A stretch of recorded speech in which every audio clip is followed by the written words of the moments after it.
माणगाव शहरातील अनधिकृत दुकाने अखेर तोडणार मुंबई उच्च न्यायालयाचा निर्णायक निकाल नगरपंचायतीच्या बाजूने। माणगाव शहराच्या दृष्टीने महत्त्वपूर्ण आणि दूरगामी परिणाम करणारा निकाल मुंबई उच्च न्यायालयाने दिला असून मुंबई गोवा महामार्गावरील अनधिकृत व बेकायदेशीर दुकाने तसेच अतिक्रमणे तात्काळ हटवून ती तोडण्याचे स्पष्ट आदेश न्यायालयाने दिले आहेत। माणगाव शहरातून जाणारा मुंबई गोवा महामार्ग हा कोकणातील महत्त्वाचा दळणवळण मार्ग आहे।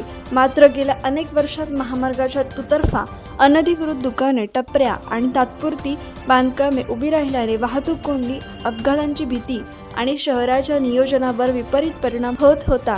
या पार्श्वभूमीवर सामाजिक कार्यकर्ते जलाल यांनी या अतिक्रमणांविरोधात मुंबई उच्च न्यायालयात याचिका दाखल केली होती।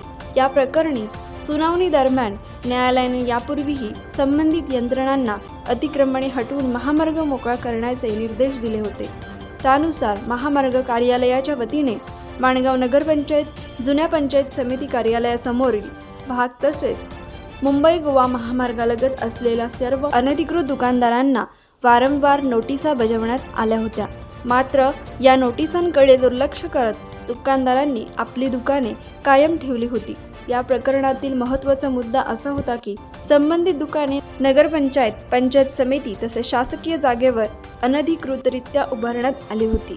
तथापि काही दुकानदारांकडून नगरपंचायत मार्फत नाममात्र भाडे, पाणीपट्टी तसेच विविध कर वसूल करण्यात येत असल्याने आमची दुकाने अधिकृत असल्याचा दावा दुकानदारांनी न्यायालयात केला होता।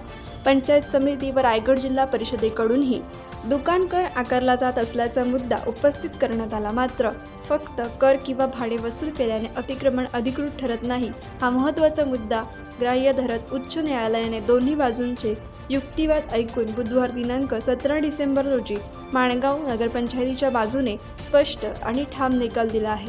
न्यायालयाने या सर्व अतिक्रमणांना अनधिकृत ठरवत तात्काळ हटवून ती तोडण्याचे आदेश दिले असल्याची माहिती विश्वसनीय सूत्रांकडून मिळाली आहे।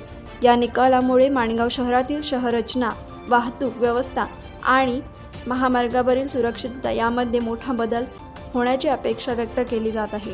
दीर्घकाळ प्रलंबित असलेला हा प्रश्न अखेर न्यायालयीन निर्णयामुळे मार्गी लागला असून आता प्रशासनाकडून प्रत्यक्ष कारवाईकडे सर्वांचे लक्ष लागले आहे। दरम्यान या निर्णयामुळे अनेक दुकानदारांवर उपजीविकेचा प्रश्न निर्माण होणार असला तरी कायद्याच्या चौकटीत शहराचा विकास, नागरिकांची सुरक्षितता आणि सार्वजनिक रस्त्यांचे संरक्षण महत्त्वाचे आहे, अशी प्रतिक्रिया नागरिकांतून व्यक्त होत आहे।